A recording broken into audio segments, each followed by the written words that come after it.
Salut, bienvenue aux petites bouchées. Alors, le concept, si t'es nouvelle, les petites bouchées, on essaie de faire ça en bas de 5 minutes. Je pense que ça se peut que je dépasse aujourd'hui parce que c'est important pour moi. Je veux te parler de les produits que tu utilises de nettoyage. Alors, il faut que tu penses que quand tu utilises des produits pour nettoyer, que ce soit ta maison, que ce soit, peu importe, ton plancher, ton comptoir, ça touche à tes mains. Puis, mettons, je te donne l'exemple de quand tu laves la vaisselle. Tu mets un savon. Si ton savon est toxique et contient des ingrédients toxiques, quand tu mets tes mains dedans, ça va rentrer, ça va passer la barrière de la peau et ça s'en va directement dans votre sang. Donc, tu absorbes ces produits toxiques-là, ce qui n'est pas bon.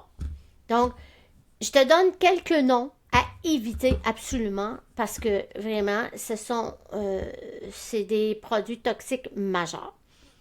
Le premier, et oui, ça se peut que je fasse du sabotage avec les noms parce qu'ils sont pas faciles à dire pour moi. Alors, je vais les écrire dans les show notes. Vous allez les avoir, inquiétez-vous pas. Si tu me comprends pas.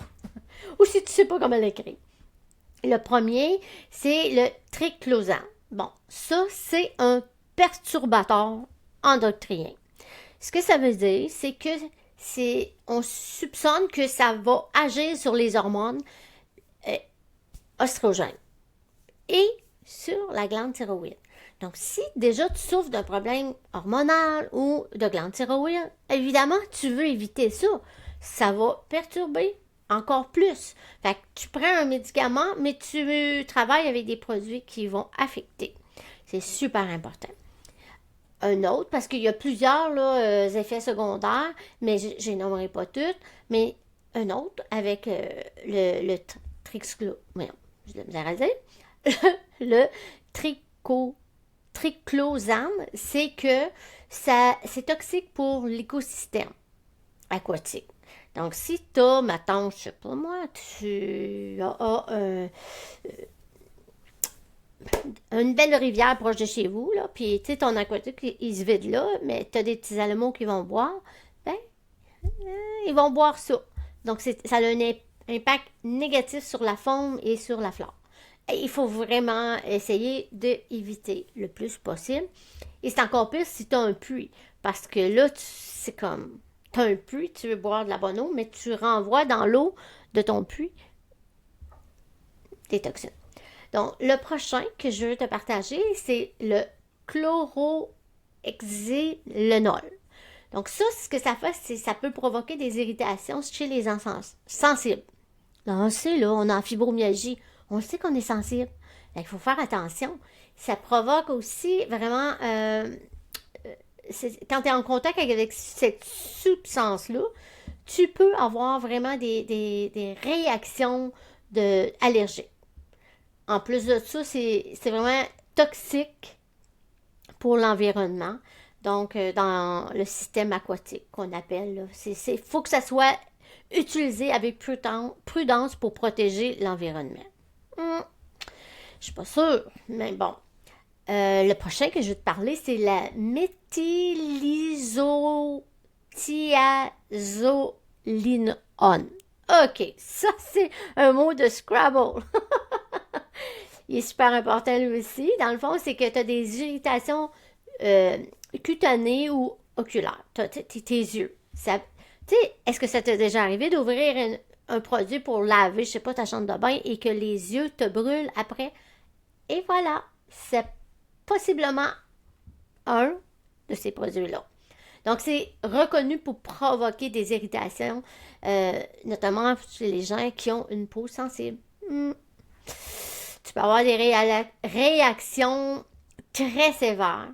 Ça peut entraîner des dermatites de contact avec la réaction sur ta peau. Et le plus important pour moi, c'est que c'est neurotoxique. Il y a une neurotoxicité qui est vraiment haute. Puis les études suggèrent que c'est ça. C'est pas très bon d'avoir une toxicité neurologique quand tu as la fibromyalgie. Donc, ouais, il faut essayer de l'éviter. L'autre, c'est du phosphate. Ça, on voit ça souvent, puis je suis déjà à passer mon temps. Alors, je vais finir avec ça. Je vais prendre le temps. Donc, le phosphate, lui, ses effets possibles, c'est vraiment qu'il va contribuer à l'environnement, encore une fois, dans l'eau, dans les algues, le déséquilibre écosystème. Donc, et ça l'irrite, encore une fois, le contact, ça l'irrite la peau. C'est vraiment au niveau cutané. Les colorants synthétiques, ça là, c'est vraiment, encore une fois, un perturbateur endocrinien. Et ça, je vous l'ai dit, on veut vraiment faire attention à ça parce que ça va bousiller votre système hormonal. Fait que, attention à ça. Et je vais finir avec les parfums, les fragrances qu'on voit à peu près sur tout, même dans les chandelles.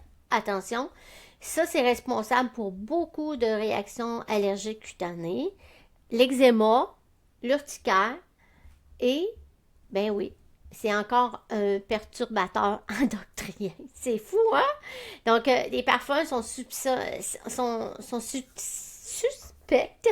d'être des perturbateurs endocriniens parce que ça peut interférer avec ton système hormonal encore.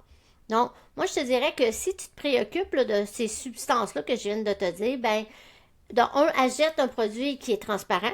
Il n'est pas bleu ou rose ou orange, il est transparent. Déjà, on sait qu'il n'y a pas de colorant puis tout ça. Et qui sent rien ou qui est avec des huiles essentielles. T'sais, ça peut arriver que tu aies une odeur de l'huile essentielle à, mettons, la lavande, ça va. Parce que les synthétiques, c'est ça. Il faut vraiment faire attention. Ceux qui ont des sensibilités ou des réactions allergiques, c'est fort probable que souvent ça vient de ces choses que je viens de vous dire. Donc, c'est non. Ils sont importants. Alors, oui, j'ai dépassé, mais je pense que ça valait la peine. Alors, si tu as trouvé ça pertinent et que tu aimes ça, quand je te parle de des choses qui sont concrètes comme ça, que tu peux mettre en application, que ça va t'aider, parce que oui, si tu as fibromyalgie, tu veux éviter ces produits-là. Laisse-moi le savoir et encourage-moi avec soit un message positif que tu vas laisser sur ma page où est-ce que tu m'écoutes, ou bien un 5 étoiles. Alors, je te souhaite une excellente journée.